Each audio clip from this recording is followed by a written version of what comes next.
नमस्कार, मेरा नाम है पीयूष और आप देख रहे हैं दी पॉलिटिक्स मैन। दोस्तों, इस देश में जब से लोकसभा चुनाव संपन्न हुआ है और देश में एनडीए की सरकार बनी है, तब से यह कयास लगाया जा रहा है कि इस देश में जो एनडीए की सरकार बनी है वो एनडीए की सरकार ज्यादा दिन तक चल नहीं पाएगी।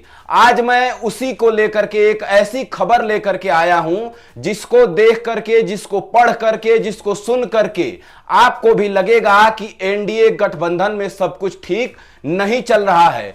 क्या है वो खबर? किस चीज को लेकर के घमासान मचा हुआ है? किस चीज को लेकर के यह कयास लगाया जा रहा है कि इस देश में एनडीए की सरकार जो है ज्यादा दिन तक नहीं चल पाएगी? दोस्तों, 23 जुलाई को देश की वित्त मंत्री जो है निर्मला सीतारमण देश का बजट पेश करने जा रही हैं। लेकिन उस बजट को पेश करने से पहले बीजेपी की सरकार, जो पूर्ण बहुमत की सरकार नहीं है, 240 में नीतीश कुमार और चंद्रबाबू नायडू जुड़ करके बीजेपी की सरकार बनी है, एनडीए की सरकार बनी है। ये जो दो प्रमुख चेहरे हैं आंध्र प्रदेश और बिहार से, उन्होंने बजट पेश होने से पहले बीजेपी के सामने एक बड़ा शर्त रख दिया है। वो शर्त क्या है? उस शर्त को लेकर के बीजेपी किस तरह से देख रही है? क्या यह शर्त जो नीतीश कुमार की तरफ से रखी गई है और जो चंद्रबाबू नायडू की तरफ से रखी गई है, उसको अगर बीजेपी पूरा नहीं करती है तो क्या यह सरकार 23 जुलाई जो बजट सत्र होने वाला है उसके बाद यह सरकार गिर जाएगी? आज मैं वही बताने वाला हूं कि नीतीश कुमार जो बिहार के मुख्यमंत्री हैं, चंद्रबाबू नायडू जो आंध्रा के मुख्यमंत्री हैं, क्या शर्त रखा है उन लोगों ने इस देश के वित्त मंत्री के सामने।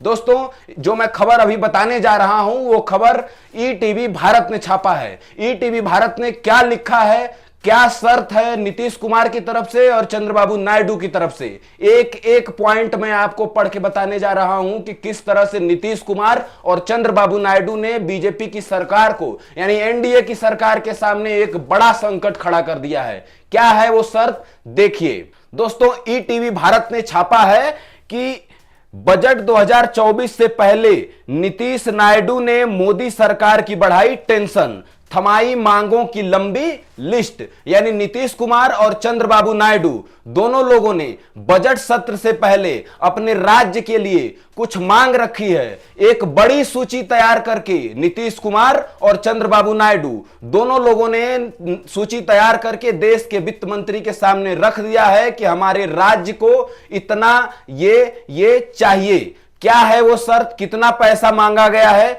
ईटीवी भारत ने लिखा है, जो मैं आपको एक एक लाइन बता रहा हूं। वित्त मंत्री निर्मला सीतारमण 23 जुलाई 2024 को केंद्रीय बजट 2024 पेश करेंगी। बजट से पहले जनता दल यूनाइटेड के नीतीश कुमार और तेलुगु देशम पार्टी के एन चंद्रबाबू नायडू ने मोदी सरकार के सामने विशेष मांग की है। क्या है वो मांग? प्रधानमंत्री नरेंद्र मोदी की गठबंधन सरकार के सामने एक बड़ी चुनौती है। मोदी सरकार के दूसरे सबसे बड़े सहयोगी जनता दल यूनाइटेड के नीतीश कुमार ने कथित तौर पर बजट 2024 से बिहार राज्य परियोजना के लिए 3.6 बिलियन डॉलर मांगे हैं। अब नीतीश कुमार इतनी बड़ी रकम बिहार के लिए मांग रहे हैं। 3.6 बिलियन डॉलर वित्त मंत्री से बोला है कि इतना बिहार के लिए चाहिए। ये नीतीश कुमार मांग रहे हैं, जो नीतीश कुमार बीजेपी और एनडीए सरकार के एक पाए हैं, उनके ही भरोसे ये सरकार टिकी हुई है। अब मैं बताऊंगा आंध्र प्रदेश के मुख्यमंत्री चंद्रबाबू नायडू ने वित्त मंत्री निर्मला सीतारमण के सामने कितने पैसे की मांग रखी है। तेलुगु देशम पार्टी के चंद्रबाबू नायडू ने भी अगले कुछ वर्षों में आंध्र प्रदेश के लिए 12 बिलियन डॉलर से अधिक का अनुरोध किया है। एक रिपोर्ट आई है ब्लूमबर्ग की, उसमें यह दावा किया गया है। अब जो है चंद्रबाबू नायडू जो भी आंध्र प्रदेश के मुख्यमंत्री हैं, उन्होंने भी मांग की है और कहा है कि 12 बिलियन डॉलर हमारे प्रदेश को, हमारे प्रदेश के लोगों को चाहिए।